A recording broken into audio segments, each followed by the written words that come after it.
Welcome back, folks, to the final live stream from APPEX 2024 Day 2. This is the last one for today. And naturally, we bring the dream team back together for the daily wrap, where we've got Lindy, Kim, and Wayne.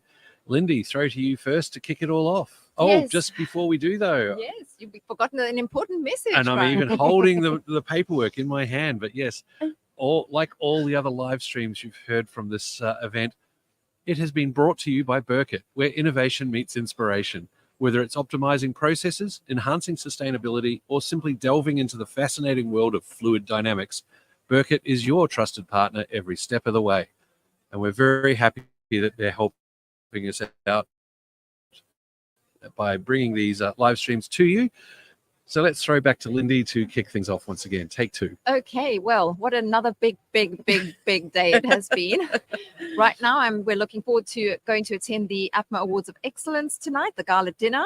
So we're going to go whistle-stop through this very quickly, and I won't bang on the table. But our day started really well, Kim, didn't it? Because we had the inaugural APPEX Women in Processing and Packaging event, and we had about 150 people in the room, and it was a very engaged audience. I was up on stage doing a couple of little things. So what was your take on it, Kim? I really did love the vibe of the room. I mean, it's so wonderful when you see a group that work in fields together come together like that, when you know that they're in a pretty vast minority. Louise Ween, who's the CEO of the National Association of Women in Operations, her keynote was just outstanding.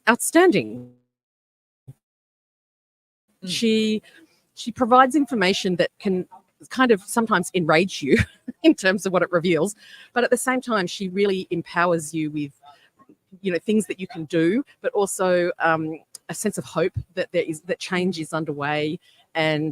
But it also empowers you, and I thought that was fantastic. And then the panel was just, again, it was a bit like the panels yesterday at the IPPO forum, in that just these amazing minds, just 4 amazing women, all with quite individual stories and career trajectories and insights and opinions, but all with that commonality of really being successful and how they've achieved it so far. It was really inspiring. It really was. And then the day has progressed. Wayne, I've hardly seen you. You've been around. I know you had some commitments this morning with your e-news, but then since then you popped down to Ecoporium, didn't you?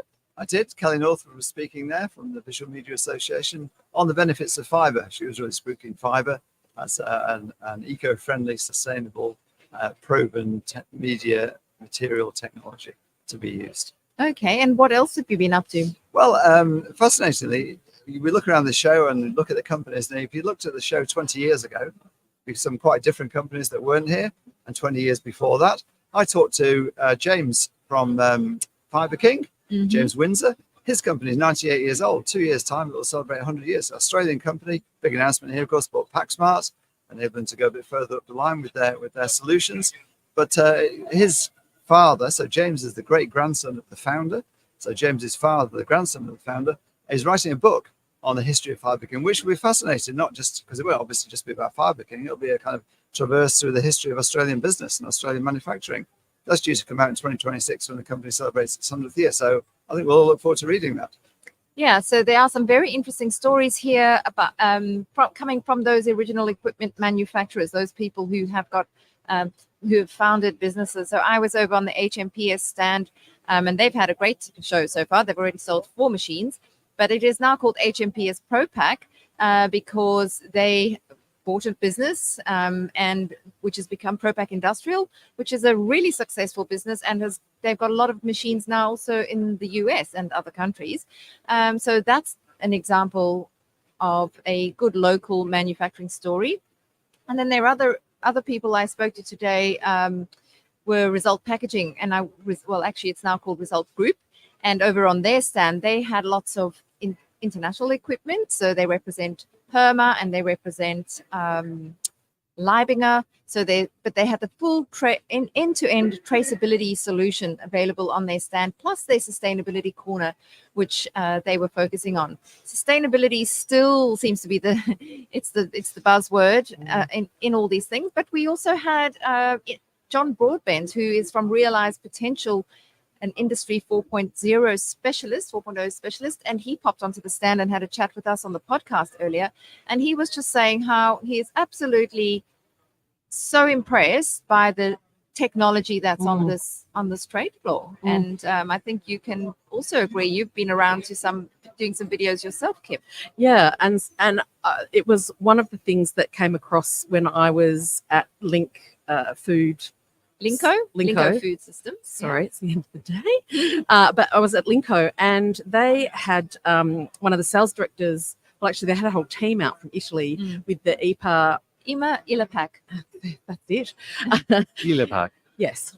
I do know it was called the Megatronic, but now I've said that, it probably wasn't either. It was a really interesting vertical form fill seal. Yeah, look at me learning. But it was really great to talk to Simone, because he's from Italy. He does all of the European shows, and the majority of their business is throughout Europe, but also they have offices in Thailand and Singapore, I think. Anyway, but he was really impressed. He said there is so much innovation here.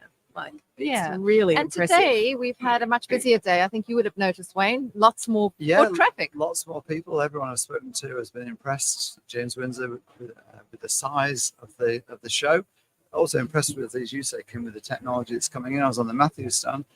Woolworths for 30 years has banned inkjet labeling on its carton boxes because the quality hasn't been up to it. So on the Matthews stand, they've got a new solution actually manufactured in the USA, where they print white and then black barcodes, so the definition is top notch. Now Woolworths have agreed to trials on that, because sticking labels on cartons proved problematic for Woolworths in its automatic distribution centres. So this is a brand new technology that's come over. Mark Dingley, very excited about it. So yeah, it's been great to see how the industry is powering forward. Powering forward is what we need to do, because we've got to get to this event, which is happening quite soon. Yes. So I think that's the wrap for today. I think so. Well, thank you to the Dream Team. Congratulations on surviving day 2. The dinner is the next hurdle to get through, but I think it'll be a very low hurdle and a lot of fun. So with that, we're going to wrap up this live stream, which, like the others, has been brought to you by Burkert, where innovation meets inspiration. We're going to close down the channel for tonight. We'll be back tomorrow morning with lots more live stream, including some of the winners of the awards. We may get a few of them on the show. That's exciting. The cunning plan.